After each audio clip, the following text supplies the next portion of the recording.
Hello दोस्तों, welcome मेरे channel में। तो आज की इस वीडियो में मैं आपसे ये डिस्कस करूँगा कि आप कैसे अपने अटेम्प्ट को एग्ज़ाम में बढ़ाएंगे। ठीक है, तो शुरू करते हैं। सबसे पहले बात मैं आज जो आपको बताना चाहता हूँ कि हर एक स्टूडेंट का जो प्रॉब्लम है एग्ज़ाम में कि उसका अटेम्प्ट क्यों नहीं बढ़ रहा है वो डिफरेंट हो सकता है। ठीक है, तो इसको फाइंड आउट करने के लिए आपको जो आप मॉक देते हो उसको अच्छे से एनालाइज करना पड़ेगा।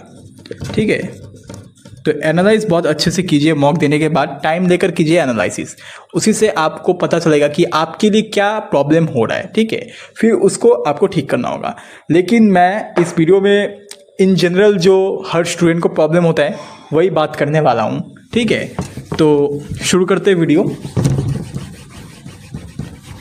देखिए, जो इन जनरल स्टूडेंट्स को प्रॉब्लम हो सकता है वो है लैक ऑफ एबिलिटी। ठीक है, lack of ability of selection of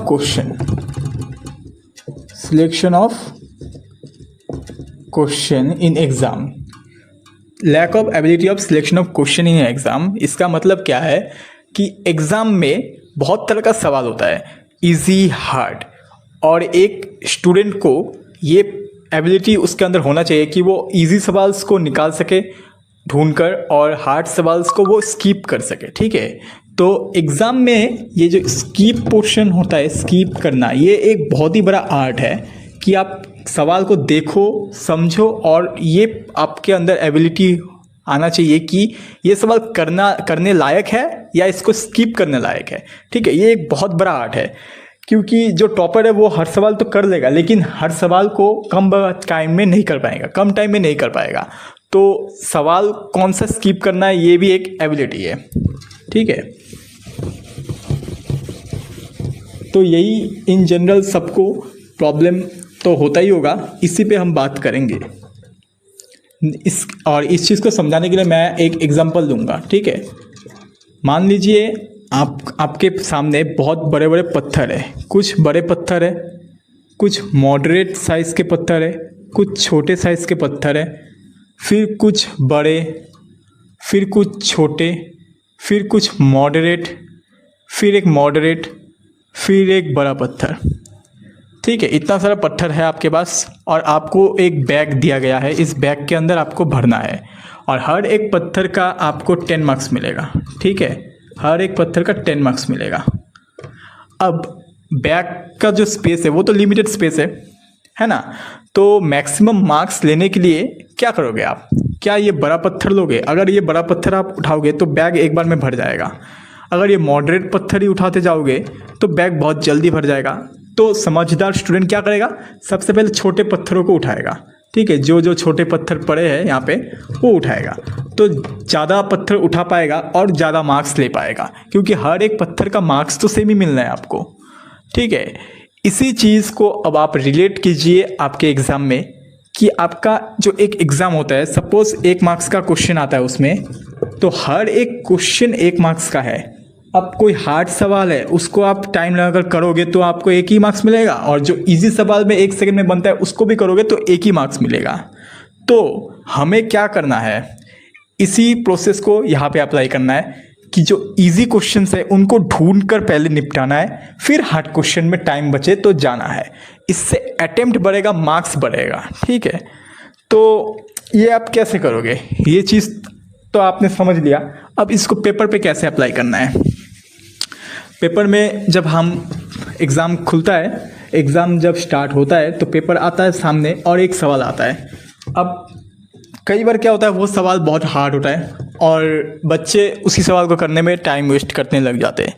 ठीक है, तो इसमें बहुत टाइम जाता है। या फिर कई बार क्या होता है, कोई एक क्वेश्चन ऐसा आता है जो हमने पढ़ा होता है, ठीक है, और हमें बहुत कॉन्फिडेंस आता है कि ये क्वेश्चन तो हम कर ही लेंगे, लेकिन जब सॉल्व करते टाइम आप देख रहे हो कि बहुत टाइम कंज्यूमिंग हो रहा है, बहुत कैलकुलेशंस आ रहा है, आपको पता है आप कर लोगे, लेकिन बहुत कैलकुलेशंस आ रहा है और आपको अब पता चल रहा है कि इसमें बहुत टाइम जाएगा, 1-2 मिनट और जाएगा, लेकिन फिर भी आप ईगो पे आ जाता है सवाल कि ये तो करना ही है, ये तो मुझे आता है, मैं कैसे छोड़ूं, और आप उस सवाल को करने लग जाते हो और उस पर बहुत टाइम जाता है।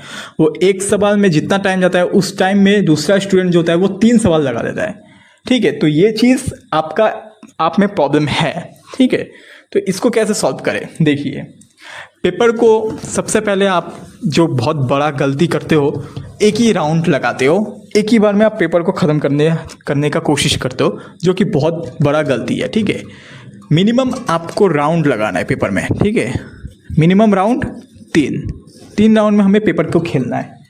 तो सबसे पहला राउंड में क्या करोगे आप, सबसे पहले राउंड में एग्ज़ाम आया, एग्ज़ाम स्टार्ट हुआ, आपको अभी कोई आंसर अभी क्वेश्चन अटेम्प्ट नहीं करना है, पहले क्वेश्चन को देखो और एक क्वेश्चन को आप तीन सेकंड लगाओ। ठीक है, देखने में, पढ़ना नहीं है, सिर्फ ऊपर से देखना है। देखकर अब आपके अंदर इतना प्रैक्टिस होना चाहिए कि आप देखकर उस क्वेश्चन को एक अंदाज़ा लगा पाओ कि वो कैसा क्वेश्चन है। ठीक है, बहुत हार्ड है या बहुत ईजी है, ये एक टाइम के बाद आ जाता है, प्रैक्टिस के बाद। ठीक है, तो एक क्वेश्चन आया, वो आपने देखा, आपके लिए ये एकदम ही अननोन क्वेश्चन है। ठीक है, इसको छोड़ो, सेकंड क्वेश्चन में जाओ।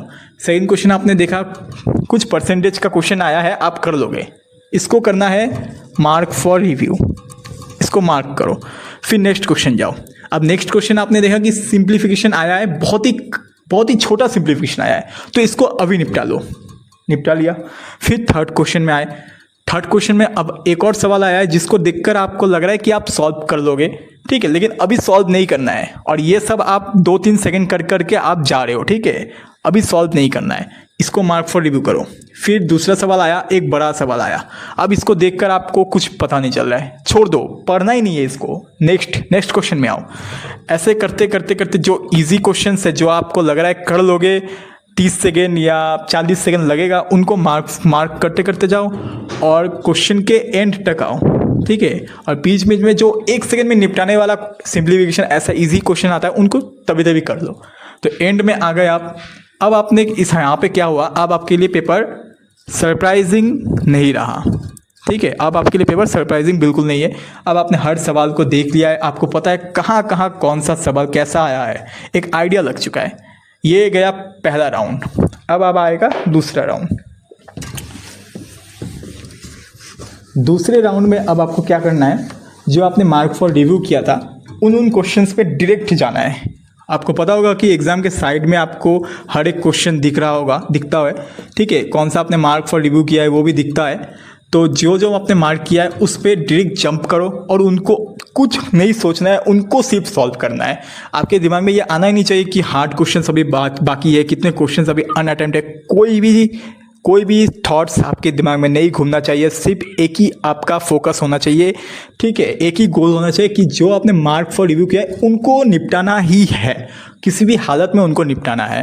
ठीक है, तो मान लीजिए 25 सवाल था, 25 सवाल में से 12 सवाल आपने निपटा लिया ऐसे मार्क फॉर रिव्यू करके, हो गया। लेकिन एक और बात, जब आप ये सेकेंड राउंड में आओगे ना, सेकेंड राउंड में मान लीजिए पहला क्वेश्चन जो आपने मार्क फॉर रिव्यू किया था, fourth question mark for review किया था, फोर्थ क्वेश्चन आप आए, जंप किए, अटेम्प्ट किए, हो गया। फिफ्थ क्वेश्चन में आए, फिफ्थ क्वेश्चन बहुत ही टफ था, बहुत ही टफ है, बहुत ही बड़ा है, आपसे नहीं पता नहीं आपको बनेगा कि नहीं, इसको आपने स्किप किया।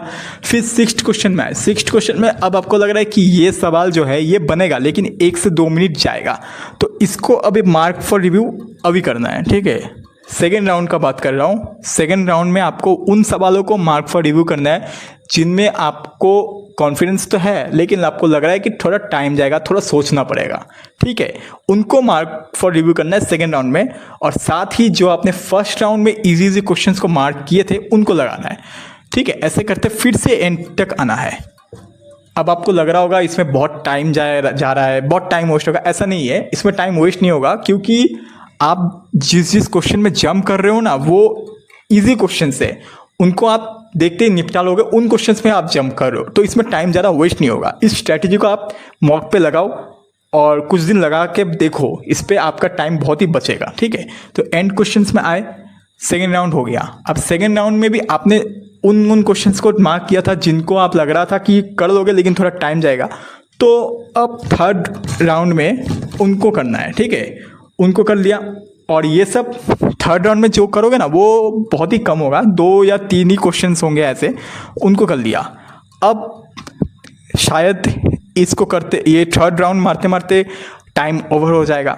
और अगर टाइम ओवर नहीं हुआ और अभी भी थोड़ा टाइम बचा है तो आप फोर्थ राउंड मार सकते हो, या फिर फोर्थ राउंड में उन क्वेश्चंस को ट्राई कर सकते हो जिनको आपको लगता है कि एक बार करना चाहिए, ठीक है।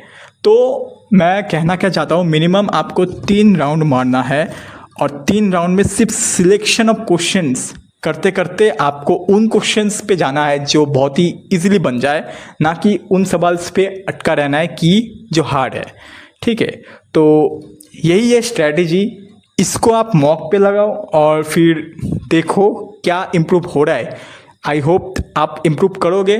मैं इसी स्ट्रैटेजी को फॉलो करके एग्ज़ाम निकाला, ठीक है। मेरे टाइम में क्या हुआ था कि मैथ जो था, मैथ बहुत ही हार्ड आया था, ठीक है, और रीजनिंग और इंग्लिश बहुत इजी आया था। तो सबसे पहले मैंने मैथ सेक्शन जो खोला था ना, वहाँ पे हर एक क्वेश्चन मतलब बन ही नहीं रहा था, इतना टफ आया था। तो और वहाँ पे मतलब सेक्शनल टाइमिंग नहीं रहता है, आप कहीं भी किसी पे भी स्विच कर सकते हो। तो मैंने क्या किया, मैथ अगर बहुत टफ आया है तो मैंने मैथ छोड़ ही दिया, कुछ सवाल करके मैं मैथ छोड़ दिया। अब एक डर सा बन गया कि मैंने तो अटेम्प्ट ही नहीं किया मैथ, लेकिन मैं कहीं ना कहीं बैक ऑफ माइंड मेरे दिमाग में ये स्ट्रैटेजी था कि इजी क्वेश्चंस को पहले निपटाना है। तो मैं डायरेक्टली मैथ छोड़कर रीजनिंग में चला गया और इंग्लिश में चला गया, और वहाँ जाकर मैं सरप्राइज हो गया क्योंकि रीजनिंग और इंग्लिश बहुत ही ईजी आया था। मतलब 95% क्वेश्चंस आप कर पा रहे थे, ठीक है, इतना ईजी आया था। और ये ऑब्वियस सी चीज़ है कि एक सेक्शन हार्ड आता है तो दूसरा सेक्शन ईजी आता है, ठीक है। तो मैथ, अब उन स्टूडेंट्स का क्या हुआ जो पहला मैथ खुलकर आप वो जो स्टूडेंट्स थे वो मैथ सेक्शन कर रहे थे और मैथ्स में बहुत हार्डर क्वेश्चंस में उनका बहुत ही ज़्यादा टाइम वेस्ट हो रहा था, ठीक है। तो वो बाद में जाकर जब रीजनिंग में आए और इंग्लिश में आए तो कम टाइम के चलते वो रीजनिंग और इंग्लिश ज़्यादा अटेम्प्ट नहीं कर पाए, ठीक है, क्योंकि मैथ सेक्शन ने उनका बहुत टाइम खा लिया था, ठीक है। तो मैं ये कहना चाह रहा हूँ कि मैंने वहाँ पे क्या किया, जो इजी क्वेश्चंस है उनको पहले किया, इसलिए मेरा अटेम्प्ट बढ़ा और सिलेक्शन